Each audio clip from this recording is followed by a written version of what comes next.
to Shudders and Shivers Studio, the place where creepy tales are brought to life. My name is Mr. Night Terror, and I am not your friendly next door neighbor. Oh, no. If you're looking for warm hugs and unicorns and boy, you are in the wrong place.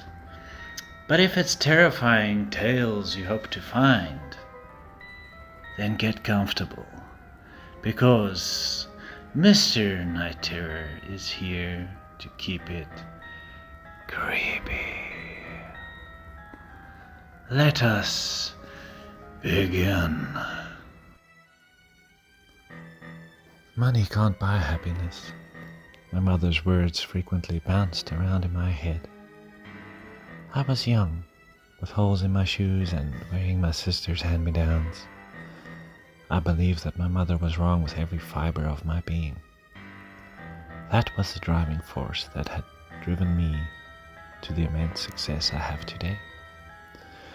However, on the eve of my 40th birthday, my mother's words resonated deep within me, and for the first time in my life, I longed to be a mother. Now, since I had never married or had a man in my life, adoption seemed the most logical path to take. Now, I knew my wealth would help me as money talked. That is how I ended up in Mrs. Williams' office, hoping that she would see some form of motherly potential within me. Now, Mrs. Williams was not the kind of woman who made small talk. Gazing at me suspiciously, she read through my application. I shifted in my seat, feeling that my worth was being weighed and I was coming up short. After what seemed like an eternity, Miss Williams placed my application down on her desk and her large body sat forward, leaning closer to me. "Now here's the thing, Miss Walker," she said. Her voice was much deeper than I had imagined, and it took me by surprise. "Please, call me Rachel," I said, smiling, hoping to show that I was approachable and friendly. Both great motherly qualities. "As I was saying," Miss Williams continued, not matching my smile. "Miss Walker, I have one child who needs a home desperately. And I see in your application that you're alright with older kids. Now this one is 7. "7's fine," I said, sounding much too eager, and I decided to take down my enthusiasm slightly. The woman fixed me with a harsh stare again, and I felt her dislike grow, although I didn't understand why. "Before we can continue, Miss Walker, I need you to understand something about Lily." Miss Williams said this very seriously, and I swallowed, feeling uneasy under her glare once again. I nodded silently, inviting her to continue. "The child has been through a lot," Miss Williams said in a low, soft voice. "Her mother, well, let's just say she died very absurdly." "Oh, that's horrible," I responded. Clearing her throat in irritation, Miss Williams continued. "The child was adopted last year. It went well at first, but then her adoptive mother had a mental breakdown, I'm afraid." I swallowed hard again, wondering what could have gone wrong. When I failed to respond, Mrs. Williams continued curtly. "It really was the state's fault. We never sent her for an evaluation before going ahead with the adoption." I thought that statement was weird because mental evaluations weren't required for adoptions. But I didn't say anything, so instead I addressed the elephant in the room. I'm happy doing an evaluation, Mrs. Williams, I responded. I met Lily on Wednesday. The girl was small for her age and very fair-skinned. Her dark hair hung lifelessly, making her seem slightly frightening. However, her eyes were bright and so full of life.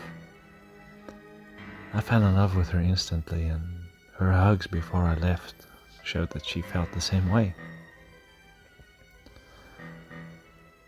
I brought Lily home on Friday, and she was delighted when she saw her room, which was filled with pink, fluffy toys and colorful bedding. We ate dinner together, and I learned a lot about Lily. She was funny, she was sweet, and most importantly, she was my daughter. After tucking her in, I stood at her door, watching her silently as she drifted off to sleep. How much this little person has changed my life already. Now that my daughter was peacefully asleep, I decided to catch up with some admin, grabbing my laptop and a nice glass of wine. I settled on the living room sofa. About an hour later, I heard the most horrible sound. It was unusual and unsettling, and coming from Lily's room. I rushed over to find her hiding behind the bed. I saw the relief in the child's eyes when I threw the door open and turned the light on. "What was that, Lily?" I asked. The child dropped her gaze and looked at me in an unfamiliar way. Then, while pointing to the mirror, a deep voice came from in her and said, "Momma doesn't let go.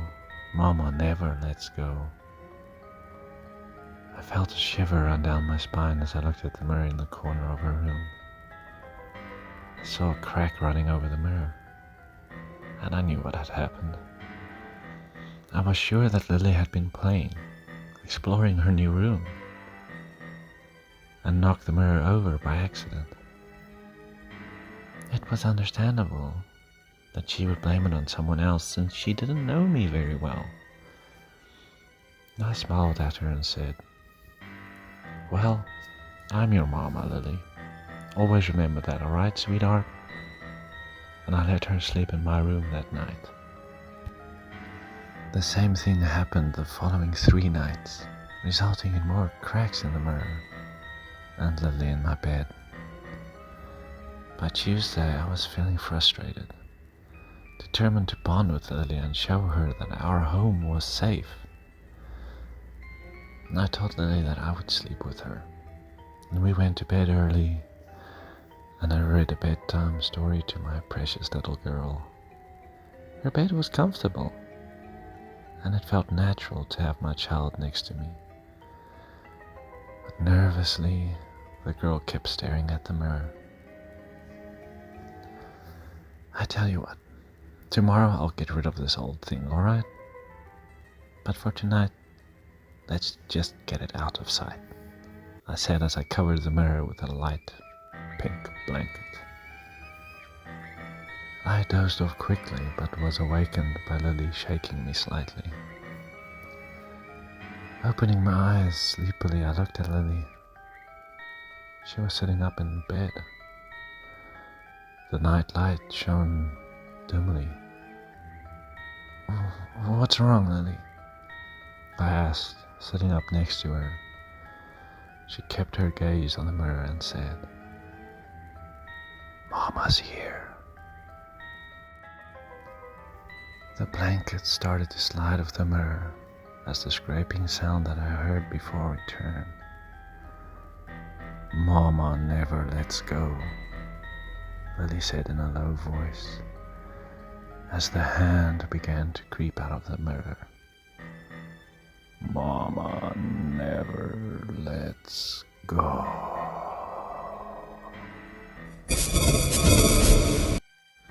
We have come to the end of our spooky slope, friends. Join me, Mr. Night Terror, again next time for more chilling tales. Let's face it, life is so much better if you have a few shivers running down your spine. Sweet dreams, Daredevils.